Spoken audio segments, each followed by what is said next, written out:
नमस्कार दोस्तों, आज हम बात करेंगे महान आचार्य चाणक्य की नीतियों के बारे में, जिनकी रणनीतियां आज भी समय के साथ प्रासंगिक हैं। चाणक्य, जिनका असली नाम कौटिल्य था, एक महान राजनीतिज्ञ, रणनीतिकार और शिक्षक थे। उनके द्वारा दी गई नीतियां न केवल राजाओं और साम्राज्य के लिए, बल्कि हर व्यक्ति के जीवन में सफलता और शांति पाने के लिए बेहद महत्वपूर्ण हैं। चाणक्य ने अपनी बुद्धिमत्ता और रणनीतिक सोच के दम पर मौर्य साम्राज्य की नींव रखी और चंद्रगुप्त मौर्य को सम्राट बनाने में महत्वपूर्ण भूमिका निभाई। चाणक्य की नीतियों में जो बात सबसे खास है वह है शत्रुओं को बिना लड़े हराने की कला। उन्होंने हमेशा यह सिखाया कि शत्रु को हराने के लिए ताकत से ज्यादा सोच और समय का सही उपयोग करना जरूरी है। आज हम आपको चाणक्य की उन्हीं 50 नीतियों के बारे में बताएंगे जिनसे आप शत्रु को बिना लड़े हरा सकते हैं और अपनी जिंदगी में विजय प्राप्त कर सकते हैं। नीति 1। नीति: शत्रु से युद्ध किए बिना यदि उसे हराया जा सके तो वही सर्वश्रेष्ठ विजय मानी जाती है। अर्थ: इस नीति का अर्थ है कि असली बुद्धिमत्ता उसी में है जब आप अपने शत्रु को बिना खड्ग उठाए, बिना युद्ध किए, मानसिक, रणनीतिक या नैतिक तरीकों से पराजित कर दें। चाणक्य मानते थे कि शक्ति का प्रदर्शन तभी करना चाहिए जब कोई विकल्प न बचे, लेकिन सच्चा विजेता वही होता है जो अपने शत्रु को बिना युद्ध के हार मानने पर मजबूर कर दे। इससे न केवल आपकी शक्ति बचती है, बल्कि समाज में आपकी नीति और सोच का भी सम्मान बढ़ता है। आप इसे अपने जीवन में कैसे अपना सकते हैं? जब आपको जीवन में कोई दुश्मन या विरोधी मिले, वह ऑफिस में हो, परिवार में हो या सामाजिक रूप से, तो सीधे लड़ने या टकराने की बजाय आप उसकी कमजोरियों का अध्ययन करें, उसकी सोच को समझें और ऐसी योजना बनाएं जो उसे आपकी राह से खुद ही हटा दे। आपकी चुप्पी भी एक हथियार हो सकती है और आपकी बुद्धि सबसे बड़ी तलवार। कई बार सामने वाले को खुद एहसास हो जाता है कि आपसे टकराना उसके लिए घाटे का सौदा है। चाणक्य उदाहरण देते हुए बताते हैं कि जब चाणक्य ने नंद वंश से बदला लेने की ठानी तो उन्होंने सीधे जाकर युद्ध नहीं किया। उन्होंने चंद्रगुप्त को प्रशिक्षित किया, उसे राजा बनने के लायक बनाया और फिर धीरे धीरे नंदों की कमजोरियों का फायदा उठाकर उनका समूल नाश कर दिया। यह कोई सीधा युद्ध नहीं था, बल्कि रणनीति, धैर्य और गहरी सोच की विजय थी। चाणक्य जानते थे कि अगर सीधे टकराएंगे तो हार सकते हैं, इसलिए उन्होंने बिना लड़े नीति और योजना से नंदों को हराया और यही सच्ची विजय थी। नीति 2। नीति: शत्रु की शक्ति तब तक कमजोर नहीं होती जब तक उसकी बुद्धि स्थिर रहती है। उसे हराना है तो पहले उसकी बुद्धि को भ्रमित करो। अर्थ: इस नीति का गहरा अर्थ है कि किसी भी दुश्मन की असली ताकत उसकी बाहरी शक्ति नहीं, बल्कि उसकी सोचने की क्षमता, निर्णय लेने की बुद्धि और मानसिक स्थिरता होती है। अगर उसकी बुद्धि भ्रमित हो गई तो वह स्वयं गलत निर्णय लेने लगेगा, अपनी ही चालों में फंस जाएगा और अंततः हार मान लेगा। चाणक्य कहते हैं कि यदि शत्रु को हराना हो तो पहले उसकी समझ और रणनीति को तोड़ो, क्योंकि मानसिक भ्रम ही सबसे बड़ा हथियार है। आप इसे अपने जीवन में कैसे अपना सकते हैं? मान लो कोई आपके खिलाफ चालें चल रहा है, जैसे ऑफिस में कोई आपके प्रमोशन को रोकना चाहता है या कोई रिश्तेदार आपकी छवि को खराब कर रहा है, तो आप उससे सीधा लड़ने की बजाय उसकी सोच को हिलाना शुरू कीजिए। उसे झूठी उम्मीदें दीजिए, उसे ऐसी स्थिति में डालिए जहां उसे समझ ही न आए कि आप क्या करने वाले हैं। इस नीति का अर्थ है कि यदि आप अपने दुश्मन के मन में डर बैठा दो, डर आपकी बुद्धि का, डर आपकी योजनाओं का, डर आपके आत्मविश्वास का, तो वो व्यक्ति मानसिक रूप से हार मान लेता है, भले ही युद्ध अभी शुरू भी न हुआ हो। चाणक्य कहते हैं कि डर एक ऐसा मानसिक जहर है जो शत्रु को अंदर से खोखला कर देता है और उसे बिना युद्ध के घुटनों पर ला सकता है। जब मन में डर बैठ जाता है तब इंसान अपने फैसलों में कमजोर हो जाता है और यही कमजोरी उसकी हार बन जाती है। आप इसे अपने जीवन में कैसे अपना सकते हैं? मान लो कोई लगातार आपकी बुराई करता है या आपके रास्ते में रुकावटें डालता है, तो उसे जवाब देने की जरूरत नहीं, बस उसे यह एहसास दिलाइए कि आप उससे कहीं ज्यादा समझदार, शांत और सक्षम हैं। जब आप बिना कुछ कहे भी मजबूती से खड़े रहते हैं और आपके आत्मविश्वास से सामने वाला डरने लगे, तो समझो आपने उसे मानसिक रूप से हरा दिया। कई बार आपकी खामोशी और आपकी चालाक निगाहें ही सामने वाले के भीतर डर पैदा कर देती हैं। चाणक्य उदाहरण देते हुए बताते हैं कि जब चाणक्य ने देखा कि नंद राजा अत्याचारी है तो उन्होंने सीधे जाकर लड़ने की बजाय पहले उसकी नींव को हिलाने का काम किया। उन्होंने गुप्तचरों के जरिए ऐसी सूचनाएं फैलाईं कि एक महान नीति शास्त्री राजा को उखाड़ फेंकने वाला है। यह खबर जब नंद तक पहुंची तो वो खुद डरने लगा। उसे शक हो गया कि उसका कोई मंत्री या सिपाही भी चाणक्य का साथ दे सकता है। उस डर ने उसे मानसिक रूप से कमजोर कर दिया और जब चाणक्य ने चंद्रगुप्त के साथ कदम बढ़ाया तो नंद पहले से ही हार चुका था, क्योंकि उसके मन में डर घर कर गया था। नीति 4। नीति शत्रु को स्वयं अपने अहंकार में फंसने दो, वही उसकी पराजय का द्वार बनता है।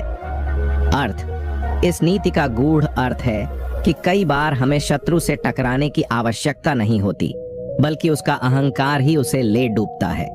जब कोई व्यक्ति खुद को सर्वशक्तिमान मानने लगता है तो वह अपनी गलतियों को नहीं देखता, सलाह नहीं मानता और अति आत्मविश्वास में गलत निर्णय लेने लगता है। चाणक्य कहते हैं कि ऐसे शत्रु को बस थोड़ा सा उकसाओ, उसके अहंकार को बढ़ने दो और वह खुद ही अपने पतन की दिशा में बढ़ेगा। इसे ही शत्रु को स्वयं के भार से गिराना कहते हैं। आप इसे अपने जीवन में कैसे अपना सकते हैं? यदि आपकी जिंदगी में कोई ऐसा व्यक्ति है जो आपको नीचा दिखाने की कोशिश करता है, हमेशा खुद को बड़ा समझता है और दूसरों को तुच्छ समझता है, तो आपको उससे भिड़ने की जरूरत नहीं।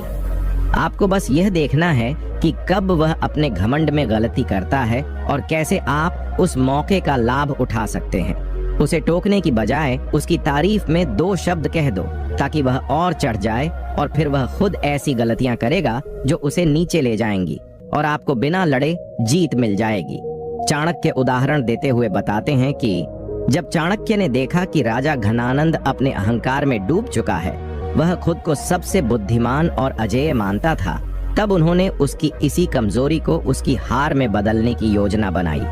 चाणक्य ने जानबूझकर घनानंद के सामने अपमानित होकर दरबार छोड़ दिया, ताकि वह और घमंडी हो जाए और अपनी असली कमजोरियों पर ध्यान न दे। राजा ने चाणक्य को एक तुच्छ ब्राह्मण समझा, लेकिन चाणक्य ने उसी अहंकारी सोच का लाभ उठाकर धीरे धीरे उसकी सत्ता को जड़ से हिला दिया।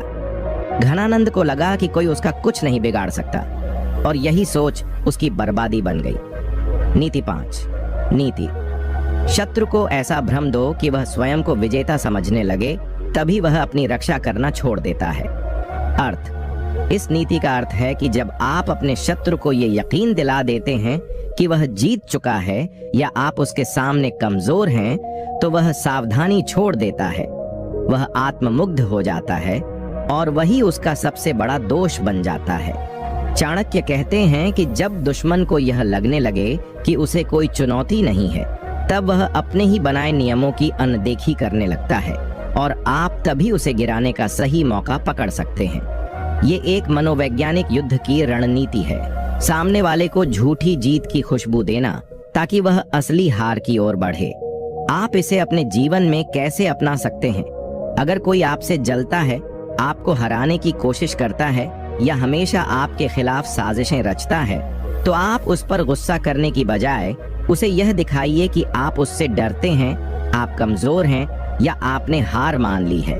जब वह सोचने लगेगा कि आपने हथियार डाल दिए हैं, तभी वह निश्चिंत होकर अपनी चालों में लापरवाह हो जाएगा और फिर आप मौके पर वार कर सकते हैं। चाहे वो करियर में हो, सामाजिक प्रतिष्ठा में या किसी निजी रिश्ते में, यह नीति आपकी शांत रणनीति बन सकती है।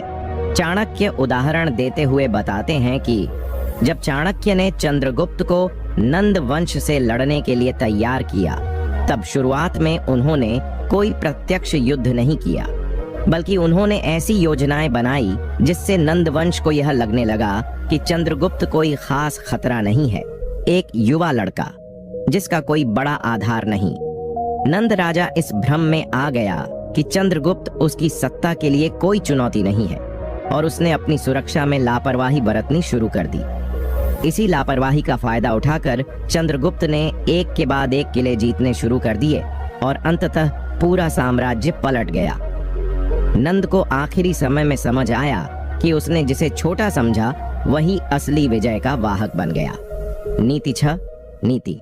शत्रु को बार बार थकाओ, उसकी शक्ति को धीरे धीरे समाप्त कर दो, युद्ध की आवश्यकता ही नहीं पड़ेगी।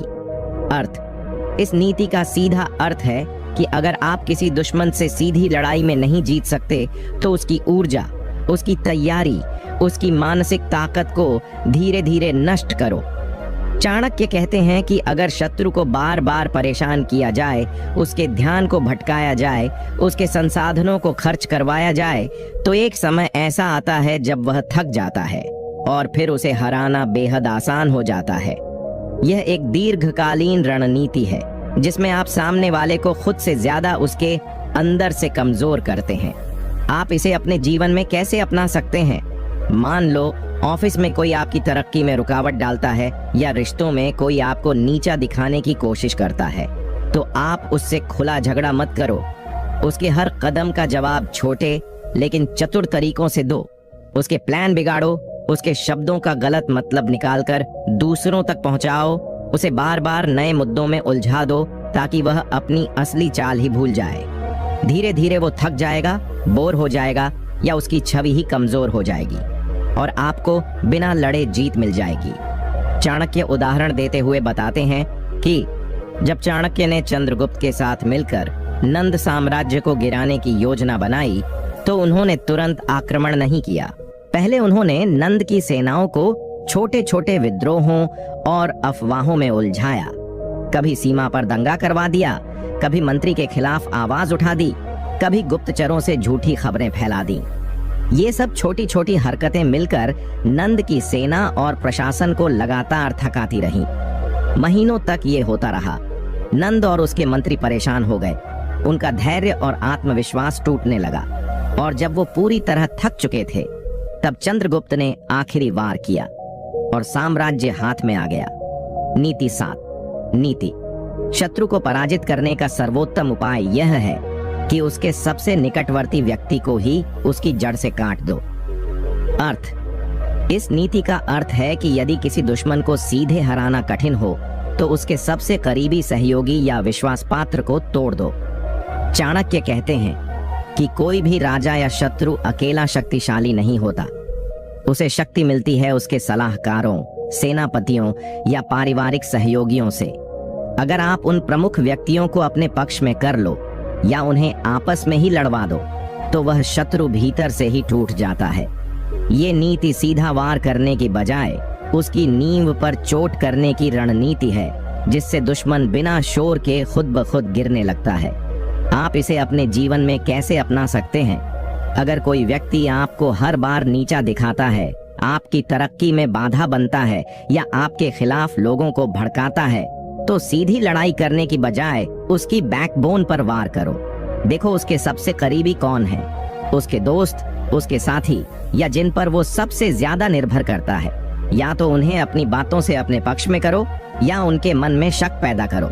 जब उसका भरोसेमंद आदमी ही उससे दूर होने लगेगा तो वह खुद कमजोर पड़ जाएगा और आप बिना सामने आए जीत हासिल कर सकते हो। चाणक्य उदाहरण देते हुए बताते हैं कि जब चाणक्य ने नंद वंश के सबसे ताकतवर राजा घनानंद को हराने का प्रण लिया तो उन्होंने सीधा घनानंद पर वार नहीं किया। उन्होंने पहले उसके दरबार के विश्वास पात्र मंत्रियों और गुप्तचरों को निशाने पर लिया। चाणक्य ने उन्हें रिश्वत, भय या लोभ के जरिए तोड़ना शुरू किया। कुछ को अपने पक्ष में कर लिया और कुछ के बीच शक फैला दिया। धीरे धीरे घनानंद का पूरा इंटेलिजेंस नेटवर्क और प्रशासन बिखरने लगा। जब उसे यह समझ ही नहीं आया कि किस पर भरोसा करे, तब चाणक्य ने चंद्रगुप्त को आगे बढ़ाया और इस बार घनानंद अकेला था, कमजोर था, भ्रमित था और हार गया। नीति 8। नीति। धैर्य वह तलवार है जो बिना खून बहाए शत्रु को काट देती है। अर्थ। इस नीति का अर्थ है कि युद्ध या टकराव में सबसे बड़ी शक्ति होती है धैर्य। चाणक्य कहते हैं कि जो व्यक्ति हर परिस्थिति में शांत रहता है, सोच समझकर प्रतिक्रिया देता है और अपने समय का इंतजार करता है, वो व्यक्ति शत्रु को बिना किसी शोर शराबे के हरा सकता है। शत्रु अक्सर जल्दी में होता है, अहंकार में होता है और तत्काल जीत चाहता है। वहीं जो व्यक्ति धैर्य रखता है वो समय का सही उपयोग करता है, शत्रु की गलतियों को देखता है और जब सही वक्त आता है तो एक ही वार में सब कुछ पलट देता है। आप इसे अपने जीवन में कैसे अपना सकते हैं? अगर कोई आपको लगातार परेशान कर रहा है, ऑफिस में, रिश्तों में या किसी और क्षेत्र में, तो तुरंत प्रतिक्रिया देना आपकी सबसे बड़ी गलती हो सकती है। गुस्से में किया गया काम अक्सर नुकसानदेह होता है, लेकिन अगर आप शांत रहते हैं, परिस्थितियों को समझते हैं और सही समय का इंतजार करते हैं, तो आप वही काम बड़े प्रभाव के साथ कर सकते हैं। उदाहरण के लिए, अगर कोई आपकी बुराई करता है तो तुरंत सफाई मत दो, इंतजार करो, सबूत इकट्ठे करो। नीति 9। नीति वाणी से बड़ा कोई अस्त्र नहीं, यदि सही समय पर और सही शब्दों से प्रयोग हो। अर्थ, इस नीति का अर्थ है कि युद्ध जीतने के लिए सिर्फ तलवार या सेना की जरूरत नहीं होती। एक बुद्धिमान व्यक्ति अपनी वाणी से भी दुश्मन को पराजित कर सकता है। चाणक्य कहते हैं कि शब्द अगर सोच समझकर बोले जाए तो वे सामने वाले के मन को झकझोर सकते हैं, उसकी सोच को बदल सकते हैं, यहाँ तक कि उसे आत्मसमर्पण करने पर मजबूर कर सकते हैं। लेकिन वही शब्द अगर गलत समय पर बोले जाए या भावनाओं में बहकर कहे जाएं, तो वे खुद अपने खिलाफ भी जा सकते हैं। इसलिए चाणक्य नीति कहती है कि वाणी को अस्त्र की तरह उपयोग करो, सोचकर, समझकर और समय देखकर। आप इसे अपने जीवन में कैसे अपना सकते हैं? मान लीजिए कोई आपका विरोध करता है या आपकी छवि को नुकसान पहुंचाने की कोशिश करता है। अगर आप भी गुस्से में आकर उल्टा जवाब देंगे तो बात बिगड़ सकती है, लेकिन अगर आप शांत रहकर ठंडे दिमाग से सही शब्दों का प्रयोग करें तो आप सामने वाले को उसकी ही बातों में फंसा सकते हैं। उदाहरण के लिए, अगर ऑफिस में कोई आपके खिलाफ अफवाह फैला रहा है तो आप सीधे लड़ाई मत करो। किसी मीटिंग में बहुत ही विनम्रता से और तथ्यात्मक ढंग से उसकी बातों का खंडन करो, ऐसा कि सबको सच्चाई समझ आ जाए और सामने वाला शर्मिंदा हो जाए। इस तरह आपकी वाणी ही आपका शस्त्र बन जाती है। चाणक्य उदाहरण देते हुए बताते हैं कि जब चाणक्य पहली बार नंद वंश के दरबार में गए थे तो उन्होंने नंद के सामने उसकी नीतियों की आलोचना की। नंद क्रोधित हो गया और चाणक्य का अपमान करके उन्हें दरबार से निकलवा दिया। लेकिन चाणक्य ने जवाब में कोई गाली या क्रोध नहीं दिखाया। उन्होंने सिर्फ एक वाक्य कहा, मैं उस राज सिंहासन को गिराऊंगा जिसने धर्म को त्याग दिया है। ये वाक्य पूरे मगध में आग की तरह फैल गया। चाणक्य ने सिर्फ एक लाइन से नंद की नींव हिला दी और वही वाणी आगे चलकर पूरी रणनीति का आधार बनी। उन्होंने न सिर्फ लोगों का समर्थन पाया, बल्कि नंद के अपने ही दरबार में भ्रम और भय पैदा कर दिया, वो भी बिना कोई युद्ध किए। नीति 10। नीति, शत्रु की दुर्बलताओं को उसका विनाश बना दो, परंतु उसे इसका आभास न होने दो। अर्थ, इस नीति का गहरा अर्थ है कि यदि आप किसी दुश्मन से बिना युद्ध के जीतना चाहते हैं तो उसके भीतर छिपी कमजोरियों को पहचानना सबसे पहला कदम है। हर व्यक्ति की कोई न कोई कमजोरी होती है, जैसे अहंकार, लालच, आलस्य, क्रोध, स्त्री मोह या असावधानी। चाणक्य कहते हैं कि अगर आप शत्रु की इन दुर्बलताओं को पहचानकर चुपचाप उन्हीं का इस्तेमाल करें तो शत्रु अपने ही जाल में फंसकर नष्ट हो जाएगा और उसे ये भी पता नहीं चलेगा कि उसका विनाश कैसे हुआ। ये युद्ध नहीं, चाणक्यीय राजनीति है जिसमें जीत चुपचाप और सटीक होती है। आप इसे अपने जीवन में कैसे अपना सकते हैं? अगर आपके जीवन में कोई लगातार आपको नुकसान पहुंचा रहा है, चाहे वो आपके ऑफिस का कोई कलीग हो या कोई रिश्तेदार, तो सबसे पहले उसकी आदतों का गहराई से अध्ययन कीजिए। अगर वह आलसी है तो उसे ऐसे काम सौंपिए जिसमें देरी उसकी छवि को बिगाड़े। अगर वह लालची है तो उसे फंसाने के लिए ऐसे प्रलोभन का उपयोग करें जिसमें वो अपनी ही साख खो दे। आप कोई भी आक्रामक काम न करें, बल्कि उसे उसकी ही आदतों में उलझा दें ताकि वो खुद ही गिर जाए। यही चाणक्य की रणनीति है, बिना शोर के दुश्मन की कमजोरी से उसका अंत। चाणक्य उदाहरण देते हुए बताते हैं कि चाणक्य ने जब देखा कि नंदराज का सबसे बड़ा मंत्री राक्षस अत्यधिक अहंकारी और शक करने वाला है, तो उन्होंने उसका ही यह दोष उसके विरुद्ध इस्तेमाल किया। चाणक्य ने अपने गुप्तचरों के माध्यम से दरबार में धीरे धीरे ऐसा माहौल बनाया कि मंत्री राक्षस अपने ही साथियों पर शक करने लगा। धीरे धीरे वह अपने सहयोगियों से कट गया और नंदराज की नजर में भी उसका स्थान गिरने लगा। यहाँ तक कि अंत में उसे दरबार से हटा दिया गया। ये बिना किसी युद्ध, बिना एक शब्द कहे, सिर्फ उसकी अपनी ही आदतों से हुआ। और ये सब चाणक्य ने इतनी चुपचाप किया कि किसी को भनक तक नहीं लगी। इसीलिए चाणक्य को राजनीति का चक्रवर्ती कहा जाता है। नीति 11। नीति। अपने शत्रु के मित्र को अपने पक्ष में लाओ और फिर शत्रु को आत्मसमर्पण के लिए मजबूर कर दो। अर्थ। इस नीति का गहरा अर्थ है कि सबसे ताकतवर हथियार किसी दुश्मन के करीबी लोगों को अपने साथ मिलाना होता है। चाणक्य कहते हैं कि किसी भी व्यक्ति का सबसे बड़ा बल उसकी मित्रता और रिश्ते होते हैं। अगर आप दुश्मन के विश्वास पात्रों को अपने साथ जोड़ सकते हैं तो वे खुद ही दुश्मन को तबाह करने में मदद करेंगे। यह नीति राजनीति और युद्ध दोनों में काम करती है, क्योंकि जब शत्रु के सबसे भरोसेमंद लोग ही उसके खिलाफ हो जाते हैं तो वह खुद ही अपनी हार स्वीकार कर लेता है। यह युद्ध के मैदान में बिना एक भी खून बहाए जीतने का तरीका है। आप इसे अपने जीवन में कैसे अपना सकते हैं? अगर आपके जीवन में कोई व्यक्ति आपके विरोध में है और वह ताकतवर है तो आपको उसकी ताकत का स्रोत समझना होगा, यानी उसके करीबी मित्र, सहयोगी या परिवार वाले। आपको समझदारी से काम करना होगा और धीरे धीरे इन लोगों से दोस्ती करना होगी। जब आप इन लोगों का विश्वास जीत लेंगे तो वे खुद आपकी मदद करेंगे और आपके दुश्मन को कमजोर बना देंगे। इसका सबसे बड़ा फायदा यह होता है कि आपको सीधे तौर पर संघर्ष में नहीं उतरना पड़ता। आपकी दुश्मन की ताकत ही आपकी मदद करने लगेगी। चाणक्य उदाहरण देते हुए बताते हैं कि चाणक्य ने नंद वंश के साम्राज्य को गिराने के लिए नंद के सबसे करीबी मंत्री विशंभर को अपने साथ किया। विशंभर, जो नंद के प्रति बेहद वफादार था, चाणक्य के साथ मिलकर धीरे धीरे नंद के प्रशासन में खलबली मचाने लगा। विशंभर ने नंद के दरबार में अविश्वास और विरोध के बीज बो दिए। इसके बाद चाणक्य ने नंद के अपने ही साथियों से उसे धोखा दिलवाया और अंत में नंद का साम्राज्य चंद्रगुप्त मौर्य के हाथों गिरा दिया। चाणक्य उदाहरण देते हुए बताते हैं कि चाणक्य ने जब नंद वंश के साम्राज्य को गिराने की योजना बनाई तो उन्होंने नंद के राजा नंद की मानसिक कमजोरी को पहचान लिया था। नंद एक अत्यधिक अहंकारी और आत्ममुग्ध राजा था। चाणक्य ने नंद के आसपास के लोगों से धीरे धीरे यह फैलवाया कि नंद के शारीरिक और मानसिक शौर्य में कोई ठोस वास्तविकता नहीं है। नंद को यह एहसास हुआ कि उसके पास अपनी प्रजा के बीच सम्मान नहीं है और यही मानसिक दबाव उसकी हार का कारण बना। नंद ने कभी अपनी हार को सीधे तौर पर स्वीकार नहीं किया, लेकिन उसका मानसिक रूप से टूटना और उसके आत्मविश्वास का खत्म होना ही उसकी हार थी। चाणक्य ने यह युद्ध बिना एक भी खून बहाए जीत लिया, सिर्फ शत्रु की मानसिक कमजोरी को पहचान कर। नीति 13। नीति।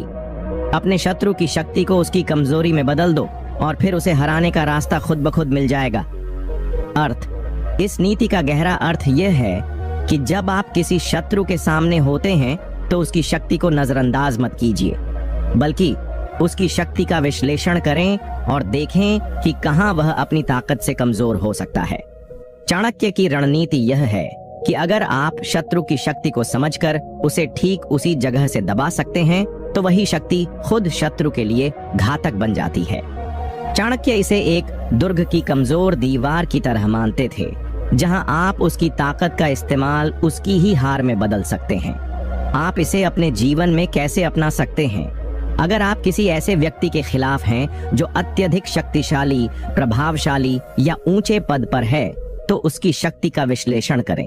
उसके प्रभाव, पैसे या किसी अन्य ताकतवर पहलू को पहचानें और देखें कि कैसे उसे कमजोर किया जा सकता है। उदाहरण के तौर पर, यदि कोई उच्च अधिकारी अपनी स्थिति का दुरुपयोग कर रहा है तो उसकी छवि को नुकसान पहुंचाने के लिए आप उसकी गलतियों को सामने ला सकते हैं। या फिर यदि किसी व्यक्ति के पास बहुत पैसा है तो उसे यह समझने पर मजबूर करें कि पैसा और शक्ति से स्थायी सुख नहीं मिलता। उसे अपने ही अहंकार या अपनी गलती से ही कमजोर कर सकते हैं। यही चाणक्य का तरीका था शत्रु की ताकत को उसके खुद के खिलाफ मोड़ना। चाणक्य उदाहरण देते हुए बताते हैं कि चाणक्य ने जब नंद साम्राज्य को समाप्त करने की योजना बनाई तो उन्होंने नंद के साम्राज्य की सबसे बड़ी ताकत को समझा, नंद का विशाल सेना। चाणक्य ने नंद की सेना की शक्ति को ही उसकी कमजोरी में बदल दिया। चाणक्य ने धीरे धीरे नंद के